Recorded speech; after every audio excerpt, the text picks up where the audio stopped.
저기 표지에 보면 우리 부시맨, 아까 여러분들이 부시맨 그러시던데 저기 목에 걸고 등에 늘어뜨려진 저게 뭡니까? 뭘 이고 있습니까? 저 사진을 보면 뭘 이고 있어요? 눈이 있으면 볼 것이니 저것은 무엇입니까?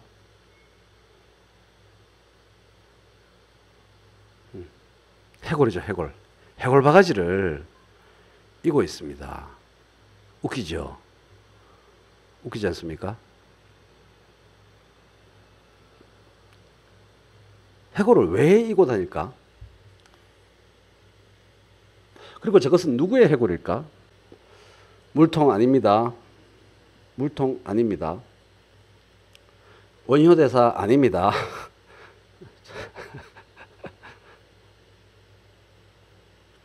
우리 조상들이 다 저러고 다녔어요.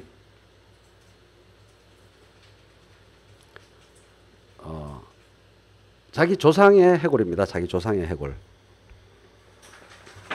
자기 아버지나 할아버지나 돌아가신 분의 해골을 저렇게 갖고 다니는 겁니다. 아, 무섭. 신주단지? 그렇죠. 조상을 모시는 겁니다. 잘한다고 하는 거예요. 저게 잘한다고. 그래서 이나라님이 지금 헐 이러셨는데 저 책을 무지 두꺼운 책이지만 진도 무지 빨리 나갑니다. 무지 쉽습니다. 무슨 뭐 경제학 공식이 나오는 것도 아니고 복잡한 수식이 나오는 것도 아니고 옛날에 있었던 일들을 술술술술술 서술해 나왔기 때문에 순식간에 다 읽어요. 한 5일에서 7일이면 정말 무협지 읽듯이 정말 재미나게 읽을 수가 있습니다. 근데 계속 읽으면서 여러분 입에서 나오는 가장 많은 감탄사가 헐 계속 헐 하면서 읽게 돼요. 그게 우리 조상들이 다 저랬으니까. 불평등의 창조라는 제목에 왜 저런 게 나올까? 다 연관이 있는 거죠. 너무너무 복잡하게 연관이 되어 있어서 이 라이브 강의에서 오늘 다 설명은 못할 것이고 책을 읽으라라고 하는 의미가 없을 것이고 그러면 미리 내용을 다 말씀드리면 근데 우리의 통념 핵심은 이 책을 왜 한번 보시라고 하냐면 통념을 뽀갭니다. 우리가 알고 있던 통념을 뽀갭니다. 인간이 어떤 통념? 인간의 본질, 종교의 본질, 인간의 역사에 대한 모든 통념, 평등의 바쁜데 그냥 얘기하시지. 평등의 본질, 이거에 대한 통념에 빠지지 균열이 가게 만듭니다. 자, 어제 라이브에서 마르크스 얘기했죠? 마르크스 얘기는 제가 자본론 읽을 필요 없이 마르크스에 대해서는 계속 라이브에서 잘게 나눠서 재밌게 말씀드릴 거다라고 했고요. 자, 그럼 윤리책에서 배운 것처럼 그리고 어제 라이브에서 마르크스를 얘기했지만 1년 전에 라이브에서는 제가 뭘 했습니까?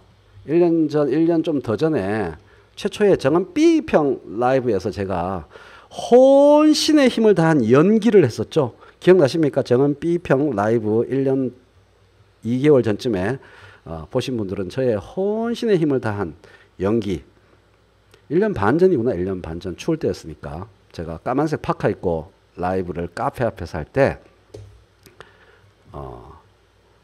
그렇죠. 저의 혼신의 힘을 다한 연기 2001 스페이스 오디세이에서 인류의 역사를 영화 초반 5분 안에 10분인가 5분 안에 다 요약했다 하면서 거기에 유인원의 액션을 제가 흉내냈었죠. 으가가가가 으가가가 으아가가가 어라라 삐어 이 말뼈다구 봐라 이러면서 이 말뼈다구를 우슈 하다가 상대편 유인원 대갈박을 빡 때려가지고 자기의 야만성, 잔인성이, 폭력성이 표출되면서 맨날 자기 두들겨 패던 유인원을 도구를 사용하면서 말뼈닥으로 뿌악 뿌악 이겼어. 너무 흥분해가지고 아싸라삐야 하면서 그 뼈다구를 하늘 높이 푹 집어 던졌는데 그게 빙글빙글빙글 공중에서 돌더니 수천 년 뒤에, 수만 년 뒤에 우주 공간에 우주선으로 휘리릭 바뀌는 영화 초반부가 그 영화의 백미다. 이런 말씀을 드렸었습니다. 이게 다 연관된 얘기예요. 마르크스, 원시 공동체 사회, 평등, 2001 스페이스 오디세이, 한정된 자원, 공유, 이게 다 연결된 얘기입니다. 이런 고민하느라 제가 늙었어요. 젊을 때부터 맨날 이런 고민하고 이런 것과 관련된 책만 읽느라. 자, 국민윤리 시간에 우리 배운 게 뭐죠? 원시 공동체, 마르크스가 보는 역사관은 원시 공동체 사회에서 무슨 사회로 넘어갑니까? 이상적인 공산주의, 원시 공산주의 사회, 원시 공동체 사회가 붕괴되어서 그 평등과 공유가 붕괴되어서 고대 노예제 사회로 넘어간다. 이렇게 배우지 않았습니까? 그렇지 않습니까? 그렇죠?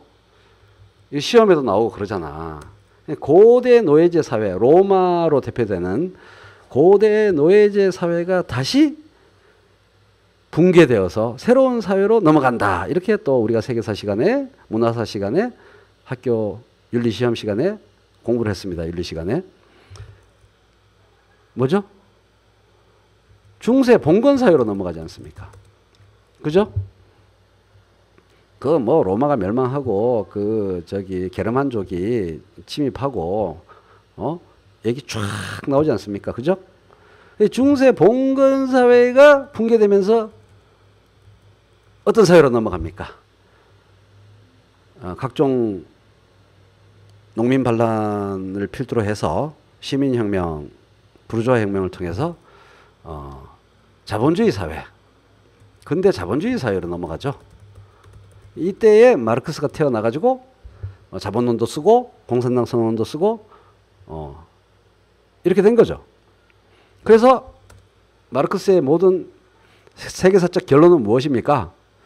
공산주의 사회로 다시 넘어갈 필연적인, 여기서 이제 마르크스가 다른 사람들하고 다른 거는 그렇게 만들어야 한다 이게 아니고 필연적 법칙에 따라서 자기 말이 무조건 맞다 이런 얘기지. 막 우기는 거예요. 자기 말이 딴 놈들 말하는 것보다 무조건 맞다, 훨씬 우월하다, 이거를 선빵을 때리기 위해서 과학적이라는 말을 붙여가지고 자기 이론은 과학적 공산주의다, 과학적 사회주의다, 다른 사회주의자들 말 듣지 마 이거예요. 프레임 전쟁입니다. 프레임 전쟁. 과학적이라는 형용사를 붙여서, 그 당시에는 근대 19세기의 시대이기 때문에 눈부신 근대 과학의 약진이 있기 때문에 그런 말을 붙이면 전쟁에서 무지하게 유리하거든.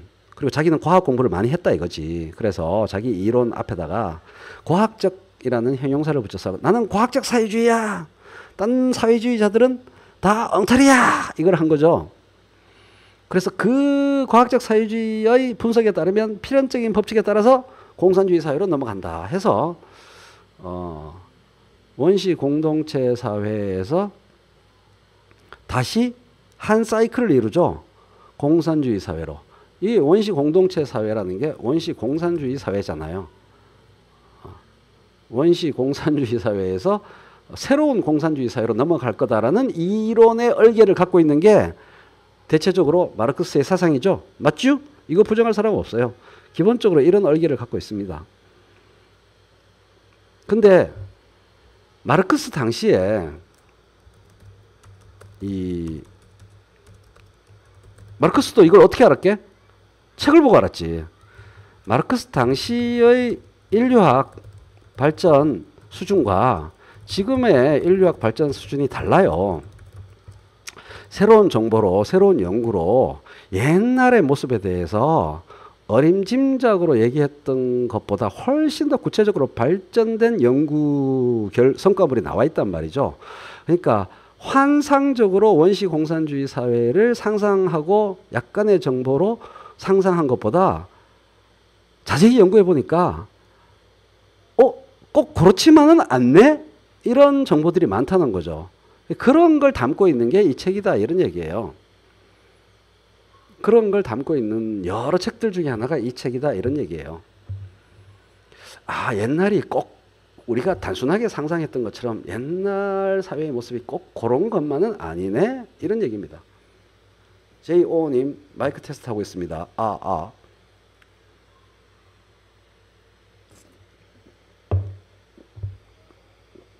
자, 아주 간단한 상식적인 예를 들어보죠. 인간은 평등한가? 원시 사회를 상상해 봅시다. 인간은 정말 평등했나요? 능력에서. 한번 상상해 보세요. 옛날에 인간은 같이 살고 있는데 사냥을 따로따로 토끼 하나씩 잡으러 사냥을 나섰을까요? 아니면 떼거지로 엄청나게 큰 포유류나 짐승들을 사냥하기 위해서 떼거리로 팀 플레이로 나섰을까요? 각각 사냥할 때도 있지만 또 혼자 놀다가 우연히 지나가는 뱀이나 지나가는 토끼를 후루꾸로 잡을 수도 있겠지만 기본적으로 마을 전체의 공동 사냥으로 함께 나가죠. 그죠? 이거는 뭐 어느 대륙 어느 지역을 막론하고 당연히 옛날에 그랬을 거 아니에요. 이해되세요? 예, 팀으로 맘모스는 그때 있었나? 모르겠고 어쨌든 큰 동물들을 사냥할 때 팀 플레이로 하죠. 화살도 쓰고요, 창도 쓰고요. 근데 참으로 재밌는 것은 꼭 화살 명궁이 있고 인간은 후진 공사가 있는 거야. 인간 사회에는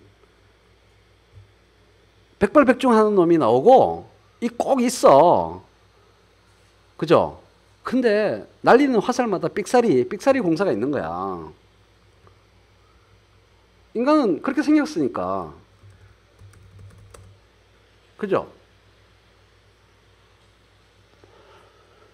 그때 그러한 객관적 사실을 앞에 두고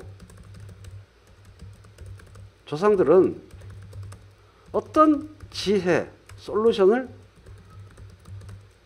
고안해냈을까?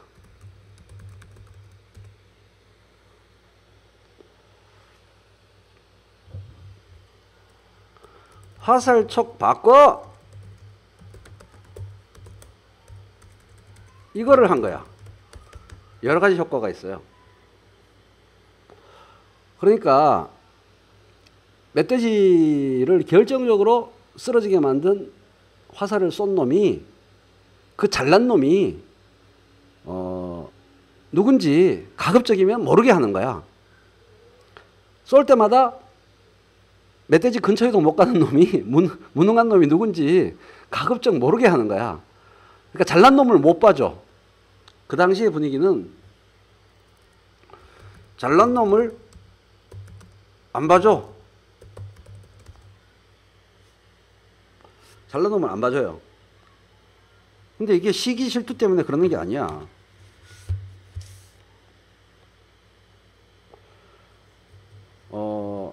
시기 질투가 만연하는 것을 막기 위해서.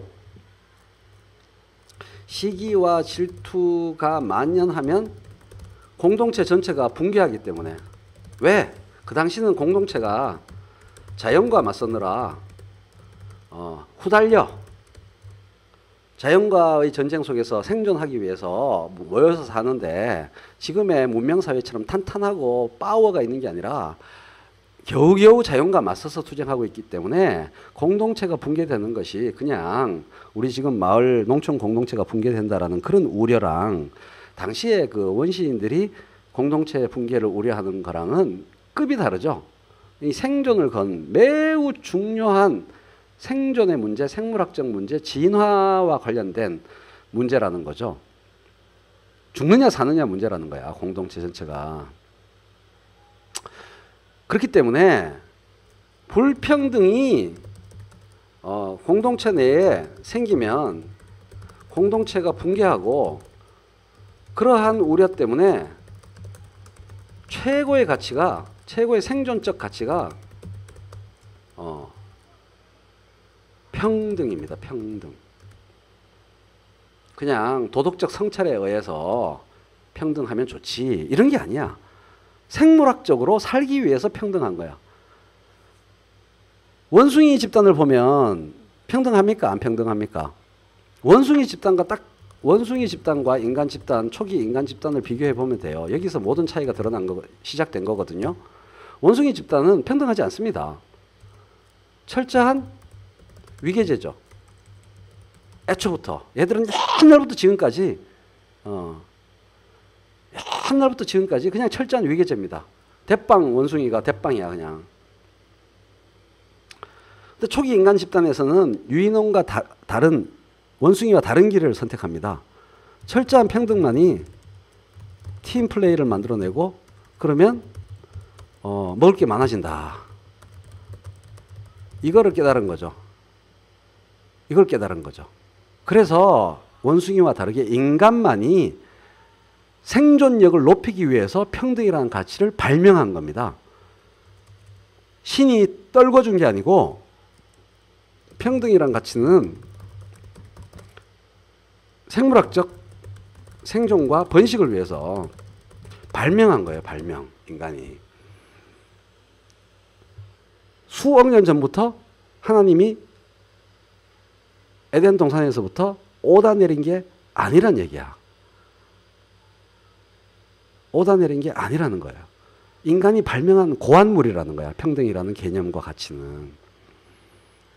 이런 생각을 하게 만들어주는 책이 제가 소개한 불평등의 창조입니다. 근데 이게 평등이란 가치를 유지하기 위해서, 인간은 모두 다 평등하다라는 관념을 유지하기 위해서, 잘난 놈들을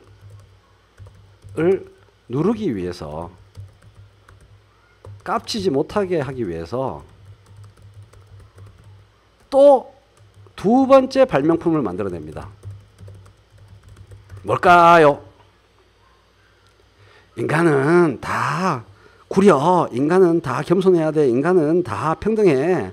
잘나봤자 50부 100보고 도토리 키재기야. 깝치지 마. 라는 것이 절대적인 파워를 가지는 공동관념이 되도록 몇 세대에 걸쳐서 공동관념으로 확고히 자리 잡도록 하기 위해서 두 번째 발명품이 필요했어요. 뭘까요?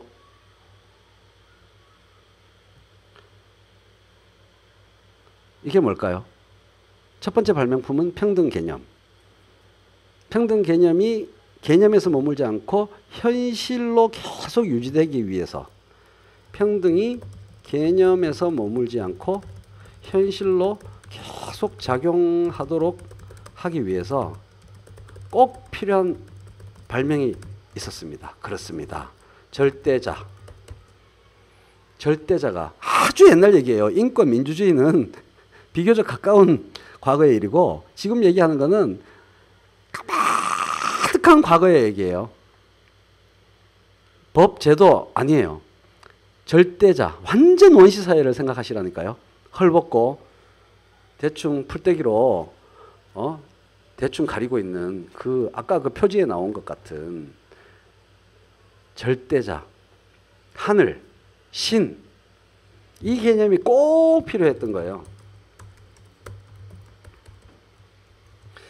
왜냐하면 절대자가 있어야, 너무 이건 절대적이니까 앞에 혹은 절대자 아래에 모든 인간은 평등하다. 이게 가능한 거지. 잘나봤자 거기서 거기다. 그래서 거기서 누가 깝치면 이게 뭐야? 실제로는 깝치면 누구의 이름으로? 죽여버려? 이게 가치관이 사람의 행동을 좌우하는 거예요. 거기서 누가 이런 거 완전 쌩까면서 내가 최고야. 내가 고기도 짐승도 더 잘 잡고 나는 짐승 더 많이 먹을 거고 또 짐승 가죽으로 나는 옷을 더 많이 입을 거고 이걸로 여자도 더 많이 차지할 거고 뭐 이따구로 하잖아요.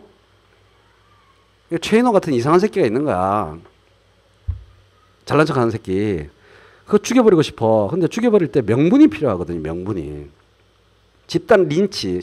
여럿이 잘난 놈 하나, 집단이 잘난 놈 하나, 잘난 척하는 놈 하나를 죽이려면 명분이 필요해요. 그럼 명분이 뭐야? 신이라는 거지. 절대자. 하나님의 이름으로, 신의 이름으로 죽여버리거나 혹은 실제로는 죽이는 경우보다는 마을에서 쫓아내요. 추방하는 거야. 그 추방이 무서운 거야. 왜냐하면 지금은 추방하면 딴 나라 가서 잘 살면 되잖아. 비자 받아서. 근데 그 당시의 생산력과 인간의 능력의 수준에서는 공동체에서 추방당하는 순간 죽는 거거든. 자연 속에 대자연 속에 혼자 내팽개어 처지면 그 순간 죽는 거거든. 그러니까 손에 피 묻힐 필요도 없어. 마을에서 쫓아내면 돼. 마을에서 쫓아내면 그냥 죽는 거예요. 광야에서. 그 집단적 행동을 하기 위한 명분이 뭐냐? 하나님 신이다 이거예요. 평등을 유지하기 위한, 절대 평등을 유지하기 위해서 까망아 그거 너무 긁지 마라. 그거 아무것도 없다. 평등이 개념이 아니라 현실로 유지되기 위해서 꼭 필요한 관념이 신절대자, 아직 종교라고 말할 수는 없는데 하여간 종교라고 합시다. 이렇게 필요했던 거죠. 이런 식으로 하다 보면 여기서 이제 희한한 체인지가 이루어지는데 어떤 희한한 전변이 일어납니다. 계속 이런 식으로 유지되다가 그래도 계속 인간의 지혜는 늘고 도구는 발달하고 하다 보면 그 능력의 차이가 더 이상 그런 식으로 뭉갤 수 없을 정도로 점점 더 심해지겠죠. 시간이 흘러가면. 그렇지 않겠습니까? 그러면 모순이 생기잖아. 사회적 관념은 절대 평등을 요구하는 절대적 평등을 요구하는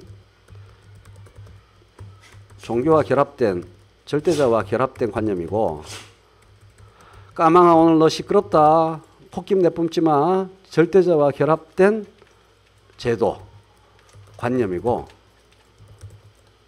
현실은 계속 불평등이 강화돼. 이 모순을 어떻게 해결해요? 한번 여러분 지금 머리를 막 굴려보세요. 계속 이런 모순이 계속 되면 유지될 수가 없거든. 어떤 식으로든 변화되어야 해요. 어떤 방법으로, 어떤 과정으로, 어떻게 변화될까요? 인류 전체가 이 과정을 겪었어요. 자꾸 그 인간의 지혜가 늘고 생산력이 늘면서 불평등은 점점 심해져. 불평등은 심해져요. 잘난 놈, 못난 놈의 차이가 점점점 커지는 거야. 단순히 사냥 가가지고 멧돼지 한 마리와 토끼 한 마리 차이 정도가 아니야. 전쟁은 불가능하죠. 부족 내에서, 공동체 내에서, 시족 내에서. 이때는 뭐 부족 단계에 이런 데도 있고 못 이런 데도 있고. 관념은 유지해야겠고, 불평등은 이제 인정할 수밖에 없고,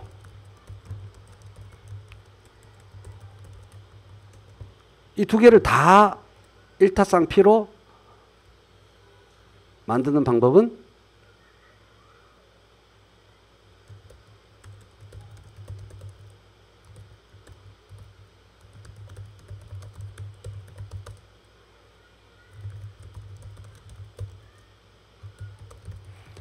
요겁니다. 절대자 관념은 유지하고 불평등은 인정하려면 절대자와 커뮤니케이션 하는 특별한 사람들은 조금 불평등해도 돼. 절대자를 끌어내리면 정말 세상이 달라졌겠죠. 그때. 절대자는 끌어내릴 수가 없어. 원래부터 절대자니까. 불가능해. 애초부터 개념적으로. 그렇죠? 이것이 인류사가 완전히 달라지기 시작하는 포인트다. 이런 얘기예요. 평등을 유지하기 위해서 만들어낸 관념이 불평등을 인정하고 그것을 온전시키는 관념으로 샥 바뀜. 골 때리죠. 이걸 소외라고 하죠. 철학에서. 원래의 목적과 반대로 쓰이는 거야. 평등을 유지하기 위해서 만들어낸 관념이 불평등을 위한 관념으로 샥 바뀌는 거야. 그러니까 한마디로 어용 철학이 되는 거야. 못 사는 사람을 위해서, 상대적 약자들을 위해서, 다수를 위해서 만들어진 관념이 소수가 더 스페셜하고 소수가 더 많은 부와 자원을 누려도 그것이 온당하다라는 권위를 인정해주는 관념으로 샥 바뀌는 거야. 어용화야. 관념의 어용화. 여기서 인류 역사가 거대한 터닝 포인트를 맞이하는 겁니다. 한번 곰곰이 지금 라이브 중에 한번 되새겨 보세요. 이 책의 가장 큰 중요한 덕목은 바로 이 부분을 밝힌 거예요.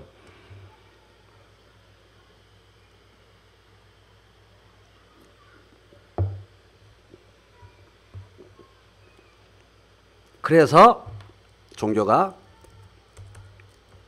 지금까지 체제를 유지하는 제도, 관념, 사상으로 작용해온 거죠.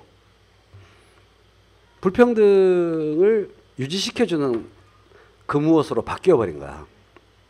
인류사 전체를 볼 때. 그러니까 그 제사장이 나는 특별해 하고 하늘과 하나님과 절대자와 나는 커뮤니케이션 해 하는 제사장, 무당, 뭐라고 불리건 샤먼, 이들이 경제적으로 마찬가지로 가장 부유한 사람이죠. 그죠? 이게 다 연결되는 거야. 그러니까 군사 대빵도 되고, 개개의 특수한 경우는 조금씩 차이가 있죠. 변종이 있는데 그 기본적으로는 이렇게 되는 거야. 그러니까 이들이 지배자가 되는 거지. 문제는 그래 이 책의 초입에서 시작한 얘기를 이제 곧바로 결론으로 갑니다. 이게 어느 날 하루아침에 모든 지역에서 동일한 양식으로 해가닥 이렇게 바뀌는 건 아니에요. 지역에 따라 오랜 시간에 걸쳐서 다양한 방식으로 바뀌는데 결국 이렇게 하더라도 평등사회의 요구의 관성은 대단하기 때문에 대놓고 이렇게 못해. 노골적으로. 결국은 특별한 계급, 특별한 지배 계급이 생겨도 특별한 부를 누리는 계급이 생겨도 끊임없이 나는 그렇게 이기적인 사람이 아니야. 이기적인 계급이 아니야. 나 그런 사람 아니야. 이러한 평등을 존중하는 제스처를 취하지 않으면 어떻게 돼? 이게 수천 년 동안 이어진 거예요. 이걸 안 하면 골로 가는 수가 있거든. 그렇지 않겠어요? 마을 사람들의 존경을 받고 그런 자기의 그 통솔력, 그다음 통솔력을 보이고 존경을 받고 권위를 갖고 이래야 되거든. 아무리 그래도 1대 100, 1대 1000으로 다구리를 붙으면 지가 아무리 촌장이었어도 안 되거든. 맞아 뒤지거든. 그러니까 대중을 무서워하는 거죠. 사람들의 무리를 무서워하는 거죠. 마을 전체를, 부족 전체를 무서워하는 거죠. 그러니까 착한 척 해야 돼. 예, 그래서 참으로 다양한 게 있는데 그래서 정기적으로 자신의 부를 나 그렇게 지배되는 이 행위를 해요. 나 그렇게 물욕에 휩싸인 나쁜 지도자 아니야. 이 제스처를 정기적으로 해야 돼. 그래서 이게 이러한 연구들이 지금 북미 인디언들한테 지금도 있습니다. 풍습이 포틀렛이라는 겁니다. 포틀렛. 여러분 영어권에 지금 들어오신 분이 많으니까 포틀럭, 팟럭이라고 아시죠? 요 백인들의 그 파티 스타일 관습이 여기에서 온 거예요. 닮았죠? 단어도 저기서 와서 저렇게 팟럭이라고 부르는 거예요. 잔치할 때, 파티할 때 어떻게 해요? 자기 먹을 거 십시일반이잖아. 자기 먹을 거 가져오는 거잖아. 같이 나눠 먹는 거잖아요. 팟럭이. 호스트가 음식을 다 준비하는 게 아니고 뭐 와인은 내가 가져가고 누구는 칠면조 가져가고 누구는 쿠키 가져가고 이렇게 다 가져와서 같이 먹잖아. 에? 근데 그게 원래 백인들이 고안한 문화가 아니고 기본적으로 시작한 거는 이 포틀렛이라는 거예요. 이 북미인들 특히 캐나다 태평양을 마주하는 태평양 쪽 북미 인디언들은 주장이 결혼, 성인식, 뭐 아주 마을에 기념할 만한 세리머니스가 있을 때 자기의 거기는 이제 부가 자기가 갖고 있던 산더미 같은 동물 가죽들, 그 다음에 화폐 비슷하게 그들 사이에서 통용되던 동판, 이게 화폐 역할을 했거든요. 이거를 마을 사람들 앞에서 또 초대한 다른 마을 대빵들 앞에서 위세야. 이건 이제 그 겁주는 거하고 비슷해요. 조폭들이 동네 양아치들이 혓바닥에 싸움 붙기 전에 혓바닥에 담배꽁초 쥐리릭 돌려서 담배 끄는 거랑 비슷해. 덤빌래? 이런 거예요. 나 이 정도 쎄? 이런 거 하는 겁니다. 누구야? 영화 배우 걔가 잘하는 거 영화에서 혓바닥 내밀어가지고 혓바닥 위에 있는 고여 있는 침 위에 담배 지직해가지고 담배 끄는 거, 이렇게 얕고 죽이는 거, 이거를 동시에 노리면서 그거를 파괴하고 거대한 불길로 불태우는 행위를 합니다. 불평등의 갭을 줄이는 거예요. 불평등의 거대한 갭을 줄이는 행위를 정기적으로 합니다. 오케이? 아주 재미있고 중요한 지점이죠. 여기서 자연의 부름에 제가 잠깐 호응하고 돌아오도록 하겠습니다. 자, 최인호의 인류학 강의 계속 이어집니다. 원래 이렇게 길게 하려고 하지 않았는데 이 책 꼭 읽어보세요라고 말하고 그치려고 그랬는데 귀찮으니까 다 정리해 주세요라고 어떤 분이 말하시는 바람에 이거 뭐 이렇게 정리해도 되나 싶을 정도로 지금 막 정리를 해가고 있습니다. 지금도 북미 인디언들은 하나의 미풍양속으로 저런 걸 해요. 그런데 우리 어릴 때 농촌에서 마을에서 잔치하는 거랑 굉장히 비슷합니다. 그죠? 그 어릴 때의 기억, 우리나라 농경사회에서 농촌에서 잔치했던 거 한번 기억을 떠올려 보세요. 그 전 부치러 어느 부잣집에 잔치하면, 결혼한다고 잔치하면, 환갑 잔치하면 전 부치러 어머니들이 그 집에 가서 일을 하고 그 호스트들이 많은 선물을 마을 사람들한테 나눠주죠. 그죠? 비슷한 거예요. 세계 어느 지역에서나. 그런 건데 이게 이 과시행위, 제가 말씀드렸던 베블런의 과시적 소비, conspicuous consumption이라는 것도 지금 현대의 자본주의 사회에도 이게 왜곡된 형태로, 아까 종교가 살짝 비틀어졌잖아. 그러니까 이게 중요한 거예요. 살짝 비틀어지면서 완전히 반대가 돼요. 공동체의 평등을 위해서 나 착한 사람이야를 보여주기 위해서 시작했던 게 시간이 지나가면 자기가 왜 그런 행동을 하는지 자기가 까먹고 그 행위 자체에 탐닉하게 돼요. 그러니까 지 죽는 줄 모르고 미치듯이, 그러니까 그 촌장, 족장 입장에서 한번 심리적으로 촌장의 당시의 그런 행위를 할 때, 팟레츠를 할 때 촌장의 심리적 상태를 한번 상상해 보세요. 그 뻐기는 맛이 죽이거든. 그 어마어마한 가죽을 쌓아놓고 거기에다 기름 부어가지고 불 탁 붙이면은 그 반대편 족장이 저렇게 간땡이가 큰 새끼 이렇게 쫀단 말이야. 그리고 그 밤에 그 가죽이 확 불타오르는 것 자체가 자기의 힘으로 느껴지고 말이야.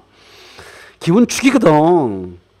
그거를 적절하게 컨트롤을 못하면 마을에서 가장 가난한 자로 전락할 수도 있거든.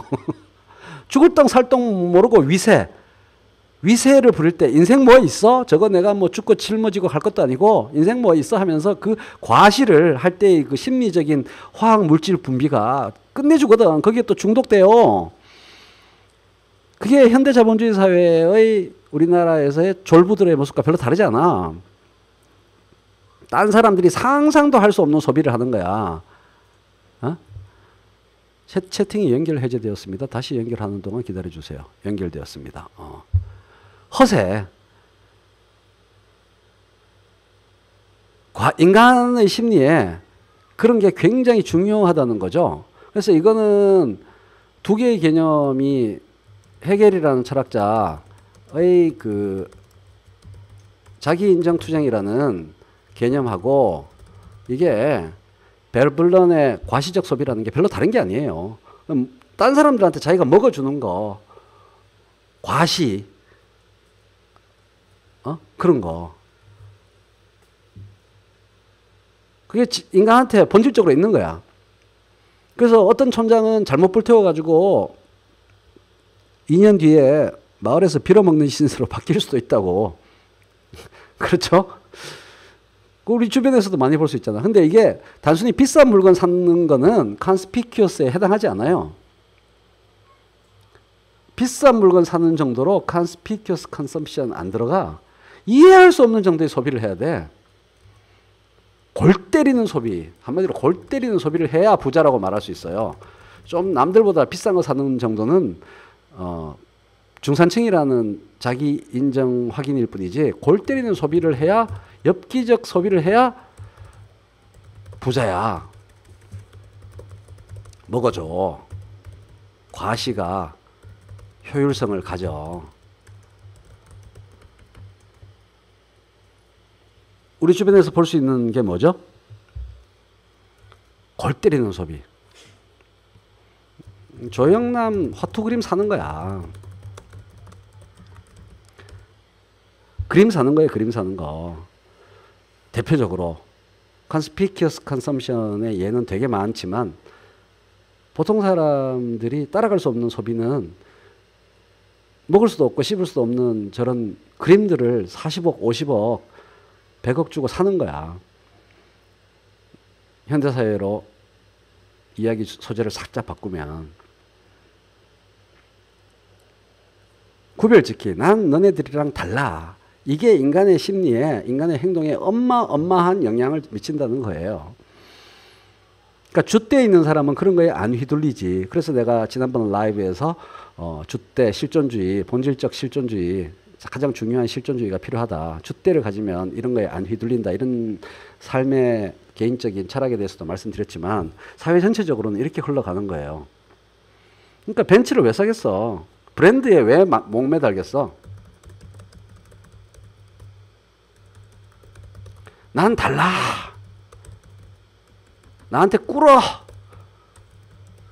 그래서 그 북미 인디언들이 산더미처럼 쌓아놓은 동물 가족들을 불태우고 동판 이 돈인데 이게 그 사람들한테는 이거를 뽀개버리는 행위하고 우리가 그 교통수단으로서 전혀 효율성을 가지지 않는 어마어마한 몇 억짜리 차를 사는 거하고 별로 다를 바가 없어요.